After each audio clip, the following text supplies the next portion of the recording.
New Zealand 84 রানে 3 wicket, হঠাৎ করে সেই 84 রানেই 6 উইকেট, মানে কোনো রান না করতেই আরও 3টা উইকেট তারা হারায়। যখন 14 ওভার শেষ তখন তাদের স্কোর বোর্ডে 84 রান 6 উইকেট হারিয়ে এখান থেকে আপনি কি আশা করতে পারেন? ধরুন এটা বা এই দলটা নিউজিল্যান্ড না, এখানে এশিয়ার কোনো দল, পাকিস্তান, শ্রীলঙ্কা, বাংলাদেশ অথবা ভারত, আমি ভারতকেও বলছি, এখন যে অবস্থা সেই প্রেক্ষিতে বলছি, এশিয়ার যে কোনো দেশ এই জায়গাতে আছে, তাহলে কত রান করত? আপনি কি মনে করেন যে এখানে যে রানটা নিউজিল্যান্ড করেছে সেটা করা সম্ভব হতো? কোনোভাবেই সম্ভব হতো না। এবং সেখানে একজন নতুন ব্যাটার, মানে বিশ্বকাপে প্রথমবারের মতো খেলছে এবং বিশ্বকাপে প্রথমবারের মতো মাঠে নামার সুযোগ পেয়েছে, মানে এই যে কয়টা ম্যাচ হয়েছে, গ্রুপ পর্ব ম্যাচ হয়েছে, সেখানে সুযোগ পাননি। ম্যাকোনি খেলছে সেখানে, ম্যাকোনি এর আগে কোনো ম্যাচ খেলেননি বিশ্বকাপে।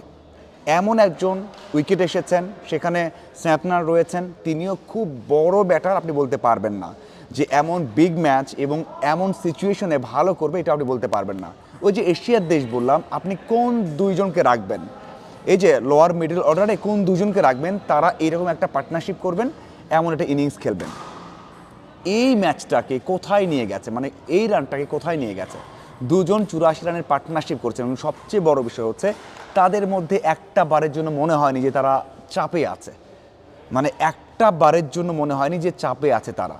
এটা সবচেয়ে বড় গুণ ছিল। হ্যাঁ, অন্য দল কত করতো তার থেকে বড় বিষয় হচ্ছে এশিয়ার দেশ হলে বা দল হলে অথবা অন্য বড় দল হলেও ভয় করতো যে ভাই ডু অর ডাই ম্যাচ, একটা ম্যাচ পরিত্যক্ত হয়েছে, 1 পয়েন্ট পেয়েছি, এই ম্যাচ হারলে বিদায়। সেখানে টপ অর্ডার সবাই, সেখানে ফিলিপস হোক, সেখানে অ্যালেন হোক, সেখানে শেফার্ট হোক, সবাই খারাপ করেছে, ভালো করতে পারেননি, ইনিংস ভালো করতে পারেননি।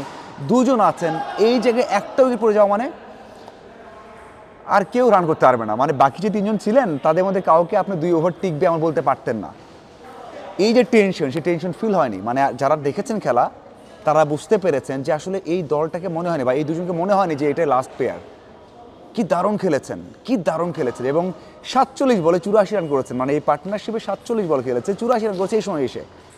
শেষের 4 ওভারে 70 রান, মানে 17তম ওভারে 18, 18তম ওভারে 21, 19তম ওভারে 18, 19তম ওভারে 19 এবং শেষ ওভারে 12 রান, মানে অবিশ্বাস্য, অসাধারণ। এবং ওই যে ম্যাচ কী হবে বলা কঠিন, আমার মনে হয়, মানে ম্যাচ শেষে তো অবশ্যই মিলিয়ে দেখতে পারবেন, আমার মনে হয় এই ম্যাচটা নিউজিল্যান্ড জিতবে, হয়তোবা শেষে আপনারা যখন দেখবেন তখন নিঃসন্দেহে বলতে পারেন যে জিতেছে কি হেরেছে, বাট আমার মনে হয় যে ভাই মোমেন্টাম পেয়েছে সেই ক্ষেত্রে তারা জিতে যাবে।